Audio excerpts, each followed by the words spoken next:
اعوذ باللہ من الشیطان الرجیم بسم اللہ الرحمن الرحیم اقرا بسم ربک الذی خلق ورب زدنی علما۔ اے اللہ ساڈے علم چ اضافہ فرما اور ساڈے تے خاص رحم اور خاص فضل عطا فرما۔ السلام علیکم ورحمۃ اللہ اسٹوڈنٹس، کیا حال ہیں؟ صحت طبیعت ٹھیک ہے؟ اسٹوڈنٹس آج لیکچر نمبر 10 کے ساتھ حاضر ہیں۔ لیکچر نمبر 10 کو تفصیل سے انشاءاللہ پڑھیں گے، لیکن اس سے پہلے میں آپ سے اپنے ایک تجربے کی بات شیئر کرنا چاہتا ہوں۔ یہ غور کیجئے گا ان باتوں پہ، کیونکہ یہ وہ باتیں ہوتی ہیں جو انسان نے ایک جو ہوتی ہے نا، سمجھ لیں کہ ایک ورک ہوتا ہے، ایک زندگی کا تجربہ ہوتا ہے جو کام کرتے ہوئے وہ جو حاصل کرتا ہے، اس کے مطابق اس نے وہ بات گھڑی ہوتی ہے۔ وہ کسی اور کے لیے فٹ ہو یا نہ ہو، لیکن اس کی زندگی میں یہ باتیں فٹ ہوتی ہیں۔ تو جو استاد ہوتے ہیں نا، وہ ایسی باتیں اپنے شاگردوں کو ضرور بتاتے ہیں تاکہ جو فلسفہ جو عمر بھر انہوں نے تجربہ حاصل کرنا ہے، وہ تجربہ حاصل کر کے اسی جگہ پہ کھڑے نہ رہیں جہاں استاد کھڑا تھا، وہ اس سے آگے نکل جائیں۔ استاد کے تجربے کی باتیں جو ہیں وہ سمجھ لیں کہ یہاں سے ہم نے سٹارٹ لینا ہے۔ تو اسٹوڈنٹس ایک سادی سا آپ کو طریقہ بتاتا ہوں میں، کہ جیسے ذرا غور کیجئے گا کہ جیسے جس کو ہم ریاضی کہتے ہیں، مطلب کسی چیز کو کاؤنٹ کرنے کے لیے چند شکلیں ہیں، جیسے 1 کی شکل، 0 کی شکل، ان کے لیے جو لکھنے کے لیے، کسی چیز کو گننے کے لیے، شمار کرنے کے لیے انسانوں نے مختلف قسم کے نام رکھے اور مختلف قسم کی شکلیں بنائی۔ جیسے کہ آپ ذرا غور کریں، ہم کہتے ہیں 0 1 2 3 4 5 6 7 8 اور 9، یہ گنتی کا کاؤنٹنگ کرنے کے لیے انسانوں نے یہ 10 شکلیں متعارف کروائیں۔ ان کا مطلب یہ تھا، 0 کا مطلب تھا کوئی چیز نہیں ہے، 1 کا مطلب تھا یہ 1 ہے شمار کی، یہ 1 کاپی ہو گئی، 1 پینسل ہو گئی، اس کا نام 1 رکھ دیا۔ اس کا نام کوئی بھی رکھ سکتے تھے اپنی اپنی زبان میں مختلف، جیسے انگلش میں سے 1 کہہ رہے ہیں، اردو میں 1 اور پنجابی میں 1، ویسے 2 3 4 5 6 ایسے شکلیں بھی مختلف بنی۔ یہ انسان سمجھ لیں کہ ہزاروں سالوں سے اس علم سے واقف ہے۔ یہ اللہ فرماتے ہیں انسانوں کو کہ اللہ کے نام پہ ہی سمجھ لیں کہ سارا دانشور وہی ہے، وہی ساری رحمتیں کرنے والا ہے، اسی کی مہربانی ہے کہ اس نے انسان کو قلم کے ذریعے علم سکھایا۔ تو قلم کا علم اسے ہی کہتے ہیں کہ انسان اپنے خیالات کو، ایک دوسرے کی باتوں کو کسی جگہ پہ قلم کے ساتھ لکھ سکے اور بعد میں اسے دوبارہ پڑھ سکے، اسے یاد آ جائے یہ میں نے کیا لکھا، یا کسی دوسرے کو پیغام دینا ہو، یا کسی کے لیے کوئی پیغام چھوڑنا ہو، یا کوئی وصیت چھوڑنی ہو، یا کوئی بھی زندگی میں ایسے معاملات، یہ قلم کا علم ہے سارا، جو قلم کے ذریعے ایک انسان سے دوسرے انسان تک پہنچتا ہے۔ تو جیسے ہم یہ 10 لفظ ہیں، یہ ذرا غور کیجئے عام زندگی میں وہ ریاضی دانوں کی بات نہیں کر رہا، جنہوں نے پی ایچ ڈی کی ہوئی ہے ان کی بات نہیں کر رہا، وہ اور لوگ ہیں، وہ ہم میں شامل نہیں ہیں۔ ہم جو ان پڑھ قسم کے لوگ ہیں، میں ان کے ساتھ ڈسکس کروں گا اور انہی کو سمجھاؤں گا کہ تھوڑی تعلیم کے ساتھ زندگی کیسے اچھی گزارتے ہیں۔ تو یاد رکھیں، یہ جیسے 10 لفظ یہ ہیں، اس کے ساتھ چند اور لفظوں سے آپ کا واسطہ پڑے گا، اور شکلوں سے، سمبلز، ان کو سمبلز کہتے ہیں، کسی چیز کا سمبلز، کسی چیز کا نشان بنا دینا۔ جیسے میں کسی بندے کو دور سے اشارہ کرتا ہوں، وہ میری آواز نہیں سن سکتا، اس تک میری آواز نہیں پہنچ سکتی، ورنہ میں اسے کہوں کہ آ جاؤ یا نہ آؤ، تو پھر میں اس کو اشارہ کرتا ہوں، ایسے کروں گا ایسے تو اس کا مطلب ہے آ جاؤ، ایسے کروں گا تو اس کا مطلب ہے نہ آنا، یا ایسے کروں گا تو اس کا مطلب ہے واپس چلے جاؤ، ایسے کروں گا تو اس کا مطلب ہے کھڑے رہو۔ یہ مطلب ہم ایک دوسرے کے ساتھ، یہ دوسرے بندے کو ان مطلب کا پتہ ہوتا ہے، اس لیے یہ کوڈ ہم بھیجتے ہیں۔ اگر اسے نظر نہ آ رہا ہو، وہ دیوار کے پیچھے ہو، تو پھر اس کو سگنل بھیجنا ہو تو پھر اور طریقے ہوتے ہیں، پھر کوئی شکل بنا کے ہم اس کو کسی کاغذ کے ذریعے کسی دوسرے بندے سے بھیج دیتے ہیں۔ فرض کریں ہم نے گول شکل بنائی، اس کا مطلب ہے کھڑے رہو، چورس شکل بنائی، اس کا مطلب ہے چلے جاؤ، تکون بنائی، اس کا مطلب ہے کہ ادھر آ جاؤ۔ تو یہ اس کو پہلے پتہ ہونا چاہیے۔ اس کو کہتے ہیں کسی چیز، کسی الفاظ، کسی لفظ، کسی جملے کو، یا کسی مکمل کہانی کو، یا کسی چیز کے نام کو کوئی ایک نشان دے دیا جائے۔ جب نشان دیا جاتا ہے اس کو کہتے ہیں کوڈنگ کرنا، کہ ہم نے اس چیز کا یہ کوڈ بنا دیا، ٹھیک ہے۔ تو جو دوسرا بندہ جس کے پاس وہ کوڈ پہنچتا ہے، وہ اس کوڈ کو جب کہتا ہے، گول دائرے کا مطلب یہ سمجھتا ہے کہ میں نے کھڑے رہنا ہے، تو اس کا مطلب یہ ہوتا ہے کہ اس نے اس کوڈ کو ڈی کوڈ کر لیا ہے، اس کو کہتے ہیں ڈی کوڈنگ۔ کوڈنگ اور ڈی کوڈنگ، یہ دونوں چیزیں کسی بھی زبان کسی بھی چیز کو شو کرنے کے لیے، ایک دوسرے سے روابط کرنے کے لیے، رابطہ کرنے کے لیے یہ ضروری ترین چیزیں ہوتی ہیں۔ آہستہ آہستہ ان لفظوں کا آگے بھی استعمال ہوگا، لیکن میں آپ کو سادی سی جو بات بتانے لگا ہوں اس پہ ذرا غور کیجئے کہ یہ صرف 10 لفظ ہیں۔ کتنے ہیں؟ صرف 10 نشان ہیں۔ اس کے بعد عام زندگی میں آپ نے نشان دیکھے ہوں گے، فرض کرو اشاریہ، فرض کر لیں اس کے آگے آپ نے بریکٹ، فرض کریں اس کے آگے بڑی بریکٹ، اس کے آگے ایک اور قسم کی بریکٹ، سب سے بڑی بریکٹ، اس کے آگے آپ سمجھ لیں پلس، مائنس، ضرب، تقسیم، ایسے آپ نے چند جو عام زندگی میں استعمال ہونے والے جو نشان ہیں نا، آپ کو پتہ ہے اس کا مطلب ہے دو ویریبلز، دو جو رقمیں ہیں ان کو جمع کر دو، اس کا مطلب ہے کہ اس سے اس دوسری رقم کو نفی کر دو، اس کا مطلب ہے کہ اس کو دوسری کے ساتھ ملٹیپلائی ضرب کر دو، اس کا مطلب ہے کہ ایک دوسرے پہ تقسیم کر دو، ٹھیک ہے؟ یہ نشانیاں ہوتی ہیں۔ یہ جیسے آپ ذرا غور کریں، یہ چند نشانیاں 10، یہ 1 2 3 4 5 6 7 8 9 10 11 12، یہ ایسے کوئی اور چند اور نشانیاں بھی ہوں گی۔ عام طور پہ یہ جو سادی ریاضی ہے میں اس کی بات کر رہا ہوں، تو یقین کریں کہ جب ان نشانیوں کو اب یہ 20-25 نشانیاں میکسیمم بنے گی، مطلب عام قسم کی جو عام انسان، جو عام کیٹیگری کے 80% انسان ہیں ان کے لیے بات کر رہا ہوں، یہ 20 نشانیاں بن جائیں گی۔ اب ان 20 نشانیوں کو بندہ اچھے انداز سے پرکھ لے کہ ان 20 نشانیوں کا مطلب کیا ہے، یہ نشانیاں کہاں استعمال ہوتی ہیں اور ان کا مطلب کیا ہے، ان کے کوڈ کو سمجھ لے، ٹھیک ہے؟ اور اس کے بعد ان لفظوں کو درست طریقے سے لکھنا سیکھ جائے، درست طریقے سے ان کا استعمال سیکھ جائے کہ 4 کو کہاں ڈالنا ہے، 0 کو کہاں ڈالنا ہے، 40 لکھنا ہے تو 4 کے آگے 0 لکھنا ہے یا پیچھے لکھنا ہے۔ جب ان کو استعمال کرنا، یہ 20 چیزوں کو استعمال کرنا سیکھ جائے تو یقین کریں 80% لوگ جو ہیں، 80% پوری دنیا کے 80% لوگ، 20% کو چھوڑ دیں، پڑھے لکھوں کو چھوڑ دیں، جو 80% عام زندگی گزارنے والے لوگ ہیں، یقین کریں یہ 20 نشانیاں اگر کوئی بندہ درست طریقے سے سیکھ جائے، ان کا استعمال سیکھ جائے تو وہ 80% لوگوں میں ریاضی دان ہوگا، وہ 80% لوگوں کا ریاضی دان ہوگا، ٹھیک ہے؟ صرف 20 چیزیں ہیں۔ ایسے ہی بالکل انگلش کے کچھ حروف ہیں اے سے لگ کے زیڈ تک، 26 27 30 32 راؤنڈ اباؤٹ، مجھے نہیں کتنے ہیں، چند نشانیاں ہیں، 20-30 نشانیاں ہوں گی۔ ان 30 نشانیوں کو بندہ درست طریقے سے، بندے کو پتہ چل جائے یہ جو میرا سمبل ہے یہ کہاں لگانا ہے اور یہ سمبل کہاں لگانا ہے، اس 2 سمبل جڑے ہیں ان کا کیا مطلب ہے، 6 سمبل جڑ جائیں تو لفظ کیسے بنتا ہے۔ جب ان کو اس چیزوں کا سمجھ، صرف ان 30 نشانیوں کو ترکیب بنانی اس کو آ جائے تو وہ کیا کہتا ہے بھلا؟ اس کو کہتے ہیں اس نے ماسٹر کیا ہوا انگلش میں، اب وہ انگریزی زبان کا ماسٹر ہے، ٹھیک ہو گیا؟ بالکل ویسے ہی الیکٹرونکس یا الیکٹرونکس میں، خاص کر الیکٹریکل تو ہم ذرا ٹچ کم ہی دیں گے اس کو، الیکٹرونکس میں سمجھ لیں کہ چند نشانیاں ہیں، چند چیزیں ہیں، چند ویریبل، چند پارٹس ہیں۔ فرض کریں ریزسٹنس ہے، کیپیسٹر ہے، ڈائیوڈ ہے، ٹرائک ہے، ڈائک ہے، آئی سی ہے، ٹرانزسٹرز ہے، یہ آپ ان کو نشانیوں کے طور پہ بنائیں گے نا، ایل ڈی آر ہے یا اور کوئی چیزیں ایسی ہیں، مطلب کہ ٹنل ڈائیوڈ ہے، زینر ڈائیوڈ ہے، ریکٹیفائر ڈائیوڈ ہے، یہ مختلف فیملیز کے ڈائک ہے، ٹرائک ہے، ایسے چند پارٹس ہیں، یقین کریں۔ آپ ان چند پارٹس کو، میں بہت زیادہ پارٹس کی بات نہیں کر رہا، آپ تمام پارٹس ان 20% کے لیے چھوڑ دیں، صرف اور صرف 10 پارٹس، آپ صرف 10 پارٹس کو درست استعمال کرنا سیکھ جائیں، میں آپ سے وعدہ کرتا ہوں اور اللہ کے فضل سے دعویٰ بھی کرتا ہوں کہ شاید پورے پنجاب میں کوئی آپ کا بازو پکڑنے والا نہ ہو۔ صرف 10 نشانیاں، صرف 10، اور اگر آپ 12 سیکھ جائیں، 15 کو سیکھ جائیں، 20 کو سیکھ جائیں تو پھر کیا بات ہے۔ اور اگر آپ یہ ٹوٹل جتنی نشانیاں ہیں، ٹوٹل جتنے یونٹس ہیں، ان کو آپ سیکھ جائیں تو پھر آپ آئنسٹائن ہے سمجھ لیں وقت کے، ٹھیک ہو گیا، جس کو دنیا اس وقت سب سے بڑا سائنسدان مان رہی ہے۔ بالکل ایسے یہ چند چیزیں ہوتی ہیں، بہت زیادہ کوئی بھی مسئلہ بہت زیادہ بڑا نہیں ہوتا، صرف اور صرف اس پہ توجہ کی ضرورت ہوتی ہے۔ آپ صرف توجہ کریں لیکچرز پہ، برائے مہربانی، انشاءاللہ آپ الیکٹرونکس سیکھیں گے، ٹھیک ہو گیا۔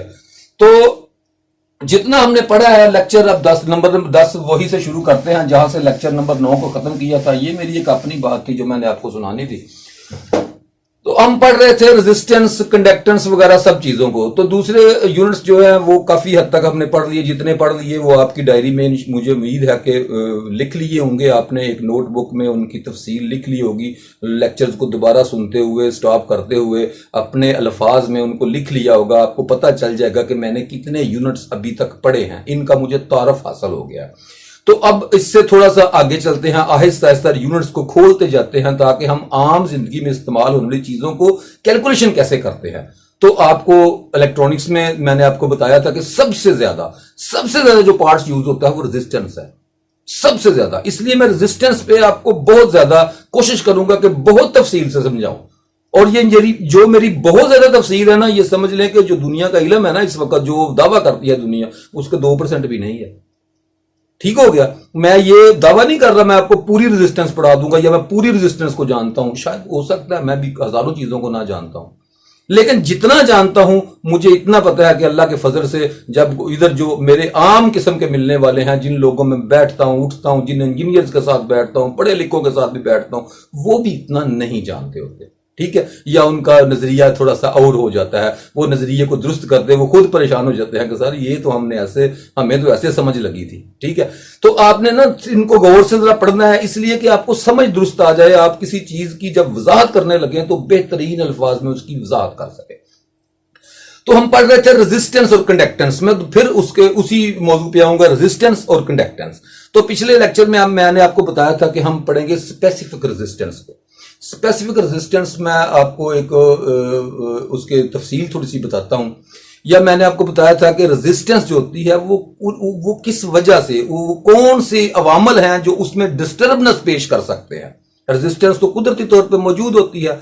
کنڈکٹر میں کسی کنڈکٹر میں سے کرنٹ گزاریں گے تو کچھ نہ کچھ تو وہ رکاوٹ ڈالنے کی کوشش کرے گی. جتنی رکاوٹ ڈالنے کی کوشش کرے گی وہ اس کنڈکٹر کا جو اصاف ہوتے ہیں، وہ صفت جو ہوتی ہے وہ اسے ہم کہیں گے کنڈکٹنسی. تو جتنی رکاوٹ ڈالنے کی کوشش کرے گی اس کو کہیں گے ریزسٹنس. تو جس کو گزارنے کے لیے وہ جو اصاف ہے، جو گزرنے دیتا ہے، اس کو کہیں گے کنڈکٹنس. یہ میں نے آپ کو پہلے ہی بتایا تھا. تو اب آگے چلتے ہیں کہ ریزسٹنس کسی بھی میٹل، یاد رکھیں کوئی بھی میٹل کسی بھی قسم کا ہو، ٹھیک ہے جی، پلاسٹک ہو، لوہا ہو، لکڑی ہو، تانبا ہو، پیتل ہو، جس کو یہ میں اردو کے نام لے رہا ہوں، انگلش میں ان کے نام اور ہوتے ہیں، تانبا ہو، چاندی ہو، سونا ہو، یا کوئی بھی کسی قسم کا میٹل جو وہ کنڈکٹیو ہو یا انسولیٹر ہو، جو بھی ہو. ٹھیک ہے، چونکہ انسولیٹر کو تو ہم ایک لائن سے تھوڑا علیحدہ کر دیا ہے کہ ان کو ہم نے چیک کر، لیکن وہ بھی چیک ہوتے ہیں. یاد رکھیں میں نے آپ کو پہلے بتایا تھا دنیا میں کوئی چیز انسولیٹر نہیں ہے، ہر چیز سے بجلی گزر جاتی ہے. کب گزرتی ہے؟ جب اتنا پریشر ہوگا، جتنی وہ رزسٹ پیش کر رہا ہے اس سے زیادہ پریشر دیں گے تو وہ نکل جائیں گے الیکٹران. ٹھیک ہو گیا، اس لیے کوئی بھی چیز ایسی نہیں ہوتی. دوسری چیز میں آپ کو بتاتا ہوں کہ کوئی بھی انسولیٹر جو ہوتا ہے نا، جو کنڈکٹر جو ہوتا ہے، وہ 100% کنڈکٹر ہو ہی نہیں سکتا، ممکن ہی نہیں ہے. اس میں کچھ نہ کچھ ریزسٹنس ضرور ہوتی ہے. یہ آج کل جو ایک شور پڑا ہوا ہے سپر کنڈکٹر بنانے کا، تو سپر کنڈکٹر کیا ہوتا ہے وہ میں آپ کو بتاؤں گا کہ سپر کنڈکٹر کیسے ڈیولپ کیا جا رہا ہے. اس کو جس میں ریزسٹنس کم سے کم ہو اور کرنٹ گزارنے کی صلاحیت زیادہ سے زیادہ ہو، اس کو سپر کنڈکٹر کہہ رہے ہیں. تو سپر کنڈکٹر کیسے بن رہا ہے وہ بھی آپ کو بتاؤں گا. لیکن سب سے پہلے آپ کو پتا چل جائے کہ کنڈکٹنسی کم یا کرنا کن بیس پہ، اور ریزسٹنس کو کم یا بیس ہونا کن عوامل پہ منحصر ہے. وہ کون سے عمل ہیں جن کی وجہ سے ریزسٹنس کسی چیز کی کم یا زیادہ ہوتی ہے. تو یاد رکھیں، فرض کریں میرے پاس کوئی بھی کسی بھی میٹل کا ایک وائر پڑی ہوئی ہے، کسی بھی میٹل کی، کوئی بھی میٹل آپ لگا لیں. ٹھیک ہے، ایک وائر پڑی ہوئی ہے میرے پاس، یا مختلف میٹلز کی مختلف تاریں میرے پاس پڑی ہوئی ہیں، یا مختلف میٹلز کے ٹکڑے میرے پاس پڑے ہوئے ہیں. تو سب سے پہلے یاد رکھیں کہ ہر میٹل کی ریزسٹنس جو ہوتی ہے نا وہ مختلف ہوتی ہے. یہ تو کنفرم ہے نا، یہ تو آپ کو سمجھ آ گئی. میں نے آپ کو پہلے بتا دیا کہ ہر ایک میٹل دوسرے میٹل سے جدا ہوتا ہے.